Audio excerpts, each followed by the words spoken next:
Oke lur, balik lagi sama kita 2ML. Manusia laknat. Nah, jadi di video kali ini kita bakal ngebahas film. Swallow yaitu sendal jepit. Nah, yang ada di Film ucok-ucok gitu ya, sendal jepit. Udah. ya yang warna hijau, warna. Udah kita kan mau ngebahas film nih. Oh iya udah, ya lanjut. Udah, kita bakal ngebahas film Swallow. Tanpa basa-basi. Langsung ke alur ceritanya.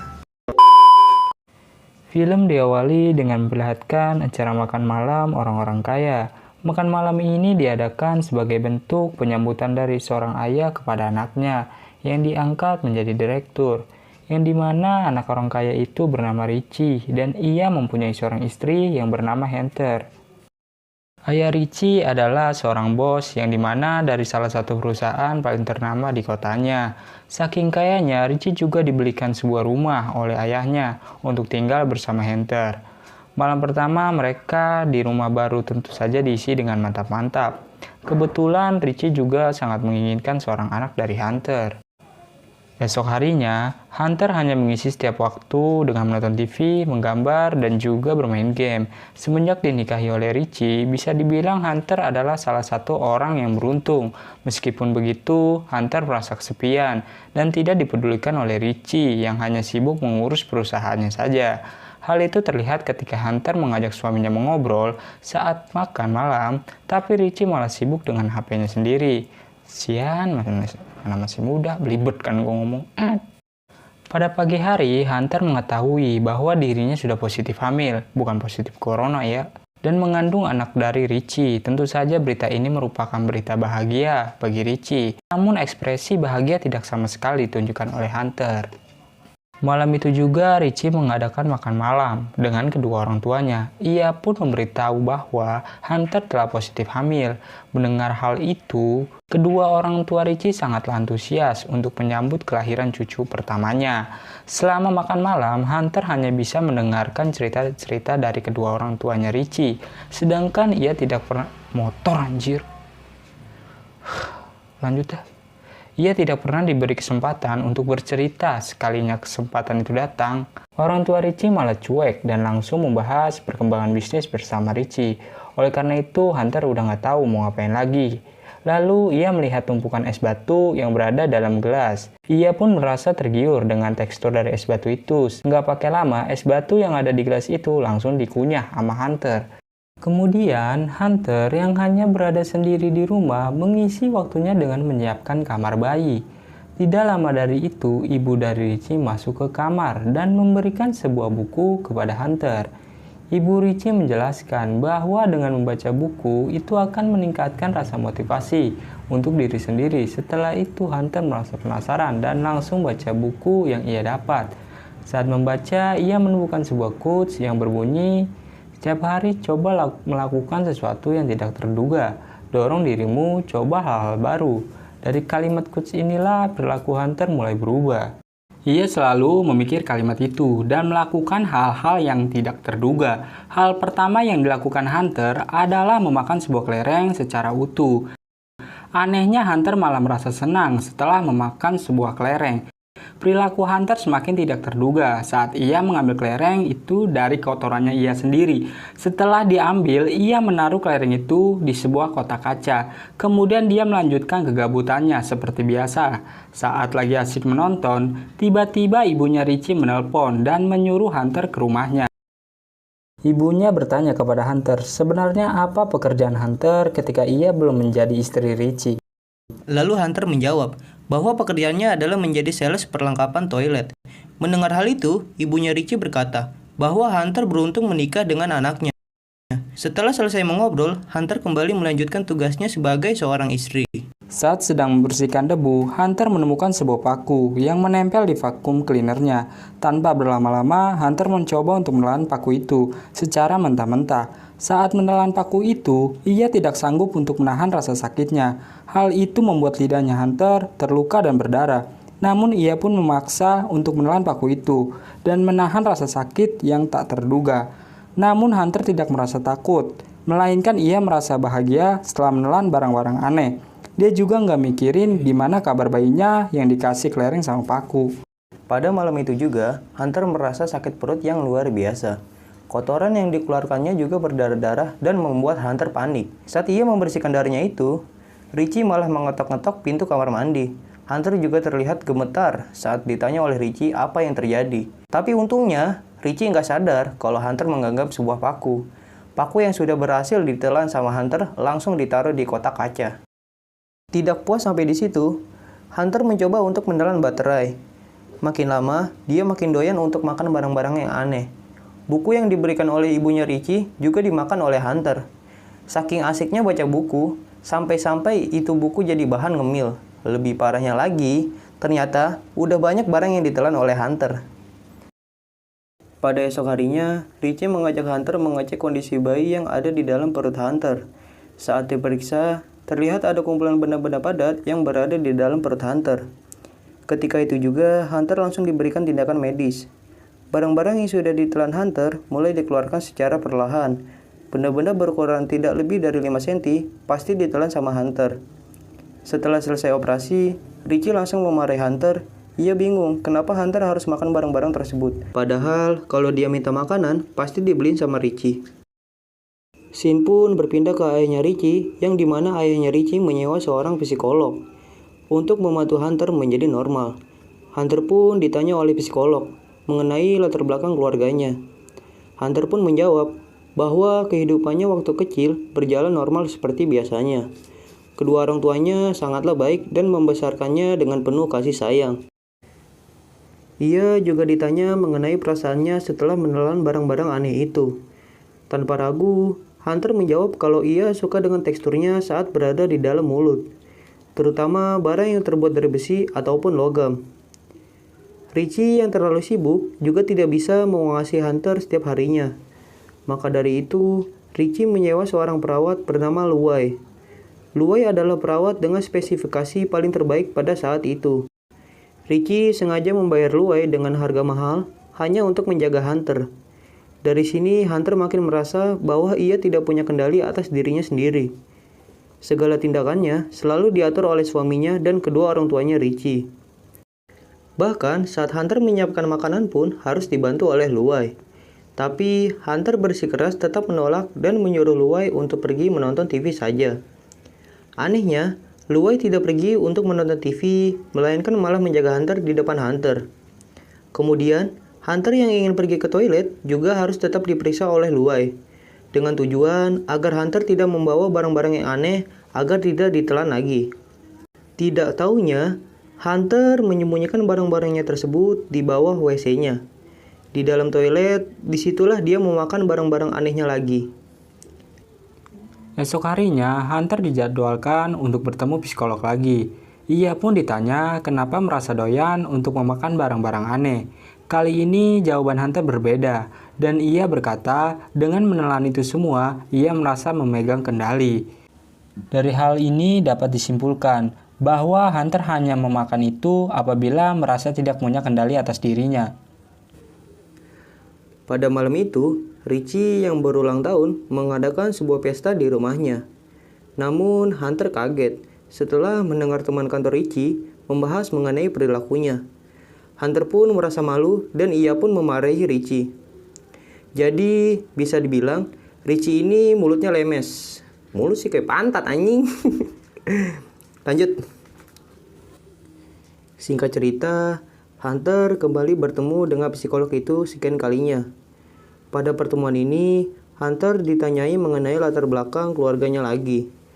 Pertemuan pertamanya bahwa keluarga Hunter mempunyai hidup yang normal. Tapi kali ini jawaban Hunter berbeda. Sebelum bercerita, Hunter menyuruh psikolog itu agar menjaga rahasianya. Dengan rasa ingin tahu, si psikolog itu berjanji kepada Hunter tidak akan bercerita kepada siapapun, terutama kepada Richie. Lalu Hunter berkata bahwa ayahnya bukanlah benar-benar ayahnya sendiri. Waktu itu ibunya Hunter diperkosa oleh pria asing. Pelaku perkosa ibunya adalah seorang bernama William. Dan pada saat itu, pelaku langsung dipenjara. Hunter pun memperlihatkan foto si pelaku itu. Ia mengaku bahwa fotonya itu selalu dibawa oleh Hunter kemanapun ia pergi. Psikolog itu pun bertanya, kenapa ibunya tidak berniat untuk menggugurkan kandungannya? Hunter pun menjawab, bahwa ibunya adalah seorang wanita agamis dan sangat menentang dengan tindakan aborsi. Dengan kata lain, Hunter anak yang tidak diinginkan yang dimana lahir insiden pemerkosaan. Ia berkata bahwa ayah tirinya sangat mencintainya, begitu juga dengan ibunya dan saudara-saudaranya yang sangat peduli dengan dirinya. Hunter yang sudah menceritakan masa lalunya kepada psikolog tersebut mulai sedikit lega dan ia pun beraktivitas sesuai hobinya. Richie yang saat itu libur juga ikut mengawasi istrinya. Hunter yang sedang menanam tanaman merasa sedikit tergiur dengan tanah yang digenggamnya. Tapi ia mampu mengatasi hal itu karena dia mulai merasa mempunyai kendali dengan memberi kepercayaan kepada psikolog. Saat ingin mencuci tangan, Hunter mendengar suaminya lagi ditelepon oleh psikolog itu. Ia pun menguping apa yang sebenarnya yang dibicarakan oleh mereka berdua. Namun ternyata psikolog itu membongkar semua rahasia yang diceritakan oleh Hunter kepada Richie. Lebih parahnya lagi, hal itu terdengar oleh Hunter sendiri dan membuatnya merasa sangatlah kecewa. Kepercayaan yang sudah diberikan Hunter kepada psikolog itu malah dihancurkan dengan cara mengadu ke Richie. Saat suaminya pergi, Hunter mengalami serangan cemas dan juga panik. Rasa gagal untuk mempercayai seseorang membuatnya stres, sampai-sampai bersembunyi di kolong kasur. Hal itu diketahui oleh Lue dan ia juga ikut masuk ke kolong itu. Mereka berdua pun akhirnya tertidur sampai malam hari. Saat Hunter terbangun, keinginan untuk menelan benda-benda aneh mulai muncul secara tiba-tiba. Ia pun mengacak-acak laci di dapur dan mengambil sebuah obeng dan ingin menelan saat itu juga. Lue yang baru terbangun melihat Hunter yang mengalami kesakitan sampai tersedak-sedak. Lagian obeng dimakan ini. Untuk sekian kalinya, Hunter dibawa lagi ke rumah sakit oleh Richie dan ayahnya. Bisa dibilang, obeng ini adalah rekor terbaru Hunter untuk memakan benda-benda aneh. Richie dan kedua orang tuanya merasa tidak berhasil untuk mengatasi perilaku Hunter. Pada akhirnya, Hunter disuruh untuk menandatangani kontrak di rumah sakit jiwa selama 7 bulan. Tujuan Richie dan kedua orang tuanya membawa Hunter ke rumah sakit jiwa agar bayi yang di dalam perut Hunter tetap aman. Jika Hunter tidak menandatangani, maka Richie mengancam meminta cerai kepada Hunter. Karena merasa tidak enak dan ingin berterima kasih, Hunter menandatangani di kertas itu. Pada hari itu juga, Hunter akan dibawa ke rumah sakit jiwa, tapi Hunter lupa membawa HP-nya untuk bermain game. Ia pun mengambil HP-nya di dalam kamar dan ditemani oleh Luai. Luai yang selama ini mengawasi Hunter merasa kasihan dengan kondisi Hunter. Ia terpaksa menjaga Hunter dengan ketat karena tuntutan pekerjaan dari Richie yang tidak membayarnya. Luai yang merasa tidak tega pada akhirnya membiarkan Hunter untuk kabur. Luai membantu Hunter dengan sengaja membuka jendela kamar mandi, membiarkan air keran wastafel menyala, dan pintu kamar mandi yang disengaja dikunci. Ini semua dilakukan Luai agar membuat persepsi Hunter melarikan diri tanpa sepengetahuan Richie. Hunter berlari sekencang mungkin dalam hutan dan menunggu di pinggir jalan. Richie dan kedua orang tuanya menunggu terlalu lama mencoba masuk ke dalam kamar mandi. Saat terbuka, Richie langsung kaget setelah mengotai Hunter melarikan diri. Di sisi lain, Hunter menunggu kendaraan yang lewat untuk memberi tumpangan kepadanya. Untung saja, ada satu mobil yang baik hati dan memberikan Hunter tumpangan gratis. Ia pun bermalam di sebuah motel untuk melindungi diri dari kejaran Richie. Sebelum check-in, Hunter malah mengambil segenggam tanah dan disimpan di dalam kantongnya. Saat malam hari, Hunter sengaja menelpon Richie yang sedang mencarinya malam itu juga. Ia berkata kepada Richie bahwa sebenarnya ia masih mencintai Richie, tapi ia terpaksa meninggalkannya karena ia merasa selalu dikontrol untuk melakukan apapun. Richie yang merayu Hunter kembali malah ditolak oleh Hunter secara mentah-mentah. Ketika itu juga, Hunter langsung menghancurkan satu-satunya handphone yang dia punya. Hunter yang stres membuat dirinya hanya bisa nonton TV sambil mengemili tanah yang diambil tadi. Tanah dikemilin anjing. Saat pagi hari, Hunter pun check out dari motel itu. Sekarang ia tidak memiliki HP lagi dan hanya mengandalkan telepon umum untuk berkomunikasi. Ia pun mencoba untuk menelpon ibunya dan berkata bahwa hari ini ia akan datang ke rumah ibunya. Namun, ibunya berkata bahwa di rumah tidak ada lagi tempat untuk Hunter. dikarenakan seluruh ruangan sudah dipakai oleh saudara Hunter sendiri. Dari kalimat ini dapat diketahui sebenarnya Hunter berbohong kepada psikolog itu, yang dimana ia selalu berkata bahwa ibu dan saudara-saudaranya peduli padanya. Tapi kenyataannya, dia tidak dianggap sama sekali dan selalu sendiri untuk menjalani kehidupannya. Kemudian Hunter mencari alamat pemerkosa sekaligus ayah tirinya yang bernama William. Dan pada akhirnya, dia tiba di rumah pria asing itu. Ia masuk secara diam-diam ke rumah itu. Ternyata William sedang mengadakan pesta hari ulang tahunnya. Selama Hunter di pesta itu, William tidak curiga dengan kehadiran Hunter. Tidak lama dari itu, Hunter pun berkata bahwa dia adalah anak seorang wanita yang bernama Jill. William mendengar hal itu, langsung terkejut dan tidak ingin membahas nama Jill lagi. William juga berkata apa maksud Hunter untuk datang ke rumahnya. Lalu Hunter memarahi William dan menyuruhnya untuk tunduk dengan segala kendali yang disuruhnya. Statement Hunter ini bisa dilihat bahwa selama ini Hunter tidak dapat memegang kendali penuh atas dirinya sendiri. Maka dari itu, William yang telah memperkosa ibunya menjadi korban kemarahan Hunter. Hunter kemudian bertanya kepada William, mengapa ia tega melakukan hal itu. William yang mendengar Hunter merasa sedih dan tidak tahu harus berkata apa. Di momen seperti ini, William harus dimarahi Hunter yang secara tidak langsung adalah anaknya sendiri. William mengaku bahwa ia telah menyesal dan malu melakukan hal jahat itu. Sebenarnya, ia telah taubat dan menjalani kehidupan dengan keluarga barunya. Hunter yang mempunyai hati baik pun hanya bisa menangis melihat wajah ayah tirinya secara langsung. Setelah semua jawaban yang ia dapatkan, ia pun memaafkan segala perbuatan William secara ikhlas. Lalu Hunter berkunjung ke dokter spesialis kandungan untuk membeli obat penggugur bayi. Kemudian dia pergi ke sebuah mall untuk makan siang secara normal. Dari sini dapat dilihat bahwa Hunter sebenarnya bisa makan makanan normal. Setelah itu ia mengkonsumsi obat yang baru saja dibelinya secara cuma-cuma. Pada saat itu juga Hunter mengalami proses keguguran di dalam WC umum. Ia sengaja menggugurkan kandungannya agar Richie tidak mengajarnya.